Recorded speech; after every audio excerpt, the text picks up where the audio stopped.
tapaka teo anatin'ny adikasa fakan-kevitra izay ataon'ireo mpiantsehatra rehetra eo anivon'ny fitrandrana Arenakibon'ny tany tao amin'ny distrika Ambidibe fa mila ampanarahana ny dina ka ny commune sy ny KMD ny tokony anaramaso ny karatr'ireo mpanangom-bokatra, tsy tokony atao ny manandanja volamena amin'ny andro alina, tsy azo atao ihany koa ny mikirakira volamena ivelan'ny tanànan'ny Betsiaka. Sosokevitra nandritra ny fionana ny ananganana police de mine tokony anangana guichet unique any fotony mba ampanarahana ireo mpitrandraka sy mpisehatra rehetra eo amin'ny sehatry ny volamena. Mbola fangatana ihany koa no isin'ny fidinana ifotony ataon'ireo manam-pahefana sy ny tompon'andraikitra manandrify satria tsy mamaha ny olana ifotony ny fanaovana atrikasa an-tanan-dehibe. Setaltiny Eliza Fanjavanirina. Maro ny tsy fanarahana izay hita sy misy amin'ny fitrandrana volamena any amin'ny commune Betsiaka distrikina Ambidibe. Anisan'izany mpitrandraka sy mpanangom-bokatra. Raha ny fantatra dia mahatratra 200 eo ireo mpanangom-bokatra any an-tsoerana ary 520 amin'ireo ihany no ara-dalàna. Nintsika zany mbola mila ezaka maventy fa atsika jiaby zany tsy mila miskivy fa mila mifagnometana atsika jiaby mba ahafahantsika magnariny ny lesoko. Ino moa ny lesoko araka vala tsikaritrontsika teo tsisy traçabilité fa zay olo hiditry lasa tafiditra. Aveo koa ny ara-dalàna zany tsy tegna voaro amin'ny ara-dalàna azy fa mbola misubira le raha ataon'ny le tsy ara-dalàna ka ampiarahany zany tanjony dia ny olo jiaby ho ara-dalàna. Zay zany tanjony.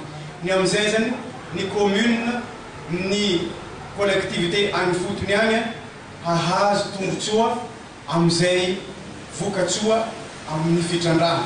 Raha ny nambalany KMD izay komity mpanatanteraka ny Tsiana amin'ity commune ity dia fanatratra 470 km ireo volamena nanomboka ny taona 2000 ka hatramin'ny taona 2022. Saingy tsy fantatra ny tena marina amin'ireo volamena ireo. Manoloana izany dia isy ny fanavaozana ataon'ireo tompon'andraikitra izay tafiditra amin'ity sehatra ity hoentiny hanatsarana ny fomba fitantanana ny resaka fitrandrana. Zay magnaramaso. Nefa kosa zay koa mikeo collecteur amin'ny mandisa ao misy manao zay mitso. Tsy dirana kaintia. Tsy dirana kaintia. Nefa tsy nena bona direkte. Fa andianana maso io lanja ny volamena miboaka io. Fiasana hany volameno misy mara izy umesa hany ao. Fa tokony misy zay mba tokony misy mara milanay magnaramaso io ny KMD fa mandoto aminay ao. Ny collecteur misy marina kisikisy.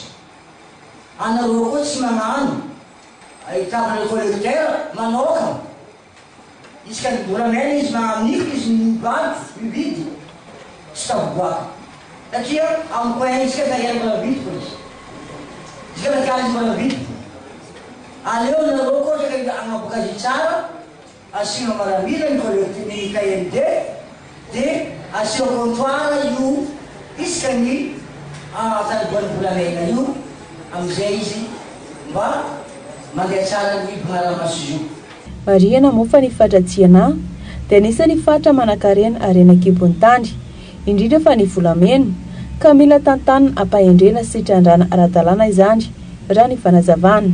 Toko zahay tsy jaly ato fô raven'olo manam-pahaizana maditagna zegny olo tsy miasa. Ireo ka fa mahita fatinan'olo vaky ireo fa mamorona ketrika andeha andravizigna anao ireo mahay fanjakagna. Olo an-tanàna ndraiky magnampantena ray aman-dreny mahay zinintena. Fa izy ka niboaka tamin'ny fatika ty to volamena maromaro an kilo tsy hitanay tompony zay folo mandrava fô fa zahay zay matoky fa hovaharo amin'ny raha ninay mbo hiadina zahay.